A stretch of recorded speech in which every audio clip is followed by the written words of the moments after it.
చిత్తూరు జిల్లాలో గుంపులుగా ఏనుగులు సంచరిస్తున్న విషయం మనకు విదితమే.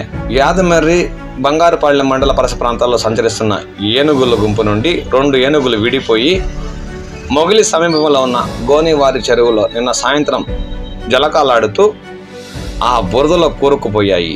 దీంతో అవి కాసేపు అలాగే బురదలోంచి బయటకు రావడానికి నానా ప్రయత్నాలు చేశాయి. చివరికి అవి గట్టుకు చేరుకుని ఊపిరి పీల్చుకున్నాయి. ఈ దృశ్యాలను సమీపంలోని ఒకరు తమ కెమెరాలో బంధించి అంతర్జాలంలో అప్లోడ్ చేశారు. ఆ దృశ్యాలంటే చూద్దాం పదండి.